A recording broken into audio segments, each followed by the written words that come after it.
Today on the Tiger Basketball Report, we'll review the Tigers' games against the College of Charleston and Elon. Get ready, fans. The Tiger Basketball Report starts now.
For an athlete, there's nothing scarier than a torn ACL.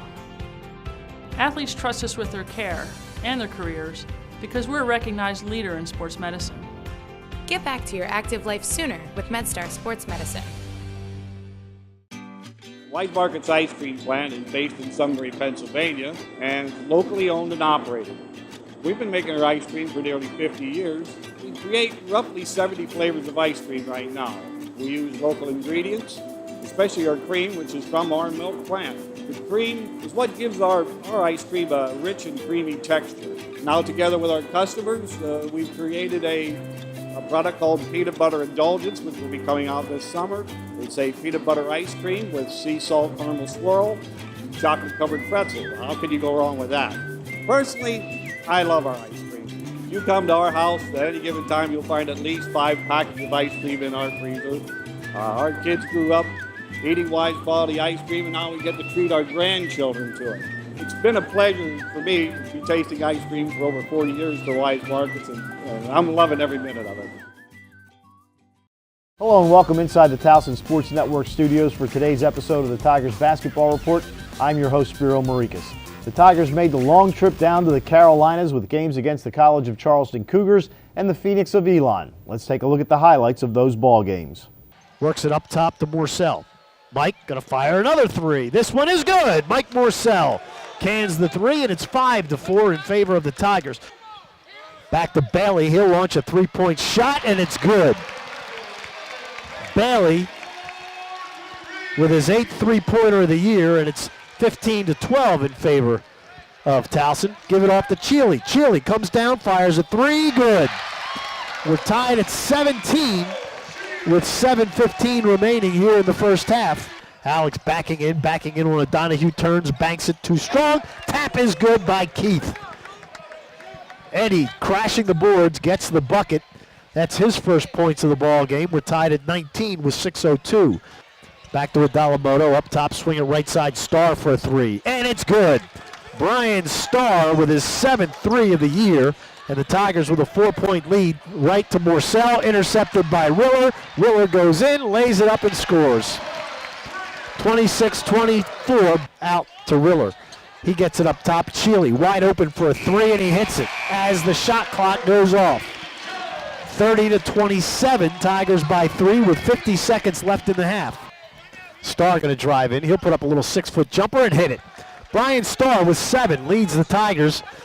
They go up 32-29. Cheely, top of the key, going to drive down the lane, flip it over to Goodwin, who slams it home and gets fouled. Starr brings it over midcourt, passes left side, work it, down low. Adalamoto lays it up and in. Good ball movement there. We're tied at 38. 12 on the shot clock, dribbles to his left, bounces it down low. All alone, O'Donohue for the slam dunk.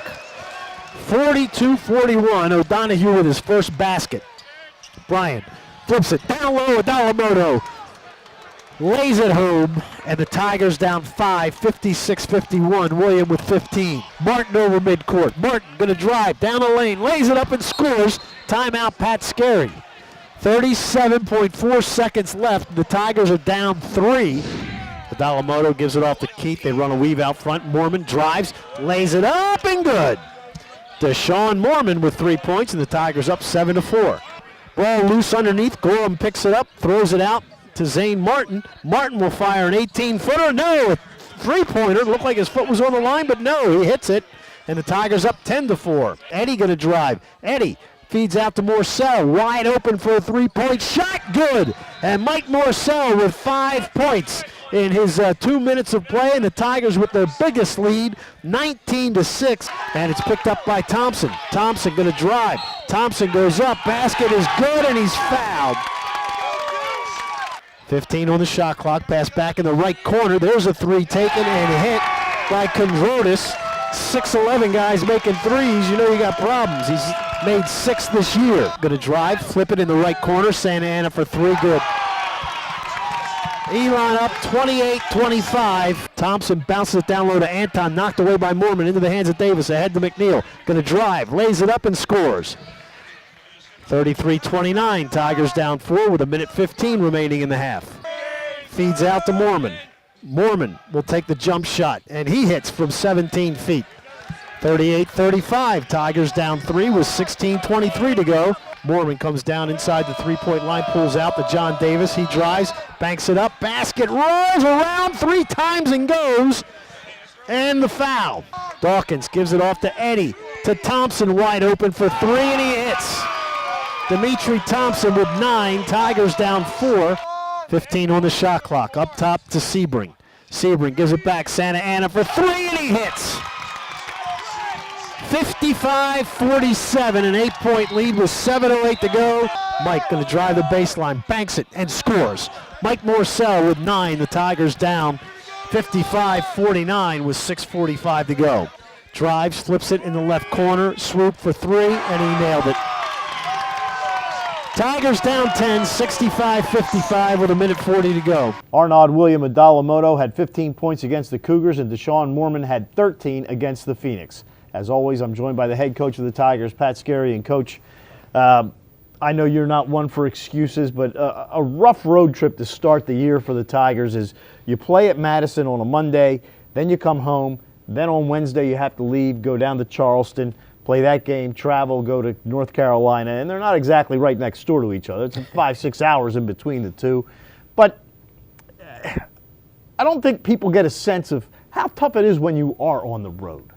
It's hard. I mean, road games are hard to win, and then, you don't have practice or prep time and long travel in between. It's something we've talked about as a conference getting right, and I think we need the 4 games in 8 days. I don't love that. I love it less because we haven't won any of them, but it's too quick for a high-quality league. It is what it is. I don't know if it was the parting gift on the way out from former conference leadership to us or what, but I'd like to, track that over the next 5-6 years and see if anyone else is going to get 3 and 6. That's, now we do have a big stretch of it turns the other way. I'd like to see us get to the point where we play like most leagues of our quality in Cal. We certainly have a lot of quality teams. You play Tuesday, Thursday, whatever it may be. If that means pushing the conference tournament back, so be it. But we're at that point. It's a long trip. It's quick too. That's the thing that hurts you. You just don't have that prep time, or I don't know a lot of ways to get better at stuff other than the practice, and it's hard. That's a long week, and didn't work out for us. Unfortunately, we can learn from what happened. We can't do anything about it, and hopefully we can change the results moving forward. All right, the game against Charleston, I mean, they are a quality basketball team, no question about it. It's a game where it's nip and tuck the whole way. You guys just come up a little short. William had a chance with the game winner late in the ball game. It didn't fall. And the 5 points really wasn't, it was a 1-point game with 13 seconds left. So what did you take out of that? Because the performance was certainly better than you saw the previous Monday against James Madison. Yeah, I think the Madison game was aberration, for us out of all the games this year, and not sure why. We don't need to go back to that. Charleston, I think was right now, in my opinion, might be the best team in the league. I think I said that, and I think they're an NCAA tournament team. I like how we fought back. We guarded the whole night, really locked them down defensively. Didn't quite rebound enough. Great environment. We fought back, had the ball on the side, 19 seconds left. two little quick hitters we would run for him. We talked about and then decided to get him the ball, just kind of flashing up to the elbow and play out of it, which I thought we had a favorable matchup. They had a bigger, burly guy on him. So he rose up, got a good look, didn't make it. He felt comfortable about it. The one thing that I was nervous, we run a little post-up play to get him the ball. The problem with that with 19 seconds is if you come off if he comes off the cross screen and we can't get it to him, or the guard doesn't feel comfortable getting it to him, he's not going to get it. And now a little bit of panic sets in, and potentially now someone else is, not that they couldn't make a shot, but now it's someone else shooting it. So I was more comfortable just getting him the ball, letting him make a play. John had fouled out. Mike had played poorly, wasn't in the game, so he was the guy we were absolutely going to go to. We just didn't make quite enough plays, unfortunately it's a close loss. We've had quite a few of those. At some point we've got to figure out how to win those. Then you move on to Elon. You come out of the gates 19-6, 6 minutes into the ball game, and it looks like, okay, this is the Tiger team we have seen many times earlier in this season. But then things changed. When you go back and you look, what was it that was different over the last 30 minutes of the game as opposed to the first 10 minutes of the game? Yeah, I mean, our defense hasn't been elite, but it's certainly been good, and it still leads the league. We got to rebound more, especially when we're not making shots. I mean, honestly, it comes down, we got to make shots. I hate to just always put it on that, but we're struggling to score. We have numbers offensively through 4 games that are markedly lower than what we had in the non-conference, and we played a very good non-conference schedule, and we've got guys that aren't playing at the same level. So we got to get that back. Elon was a dogfight. I even thought with 3.5 minutes, I think it was like a 4-point game. We had the ball, or 6. We had the ball. You know what I mean? And I thought we'd figure out a way to get over the hump. They made some tough shots, end the clock, and it just seemed like that we would miss a shot at the rim, and just some things like that. Or we missed like 4 straight big free throws in that game. We did the same against Charleston in the second half. So not for a lack of effort. There's talent, and the guys they're absolutely competing. But you have 2 close games on the road. They are road games. They're close. But we've got to figure out how to to get over that proverbial hump. And some of it's probably mental. It's incumbent on me to make sure that we do get over that. I believe we will. It's still looking for, and then the players know this, and I think they're going to rally, but we're looking for a little bit more consistency from some guys that are good players. And the Phoenix are a really good basketball team. I mean, this is a team that was leading Duke at halftime. Yeah. This is not. They may be one of the surprises in the league, even though they're 1-3 in the conference. Our guys understand. I mean, this is the 11th or 10th best league in the country, so they understand. And they respect. We play the same way. Every team has. Every team's got some dudes now. Every team we play. So, the message before the Elon game, I told our guys was, this is like playing Maryland. It's bad weather out there. I don't know who's going to be. It don't matter. Same thing as going in front of 17,000 people down at the Xfinity. We got to be ready. And we try to put our finger on it, because I was worried about our energy level being low to start the game because of the environment. Well, it certainly wasn't. No. I mean, like I said, 19-6, and then I still think we have these stretches where we get away from what's working. Especially offensively, and then that eventually can sap your defense. I'm worried about our defense in the second half, the fouling, and then being away from the bench. Our first half numbers have been through the roof, but even Charleston, who has the league's best defense, we shot 52% in the first half. So some things were working pretty good, and we have these little stretches where we get away from that, and we've got to, as a group, kind of trust and stick to the script. I know that sounds simple, but it really comes down to that. It's not like saying, hey, we're throwing this out, we're throwing this guy out. You know what I mean? We're not ready to do that. But we've got to do a better job of, doing what we do when we have success. There's a lot of ways to win a game. I'd say the big thing that hopefully is going to quickly improve is, and I've said this all, our shooting percentage aren't good right now in conference, when our ball movement is good, our shooting percentages will be good. The one thing I thought on both those games, and a little bit even in Wilmington, the ball movement has to be better. Shots at the rim in crowds are not good shots. It's got to go to the next guy, and then we've got to have confidence he's going to knock that down. I think some guys are pressing on drives and throwing up some shots that aren't very makeable.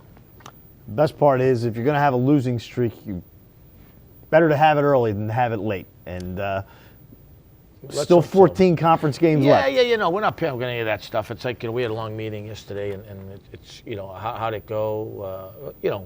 I'll tell you in March. That's how I'll know how it went. And the goal is, obviously, you want to win your next game. That's all. But it's, once again, are we playing the right way, and are we getting better? We're starting, but then we're going to sidestep. You know what I mean? It's like, are we continually playing the right way? Then everything else will kind of take care of itself. All right. That will do it for us today on the Tiger Basketball Report. Join us next time when we preview the Tigers' next game against the University of Delaware Blue Hens. For head coach Pat Skerry, I'm Spiro Morekas. Thanks for joining us, and as always, go Tigers.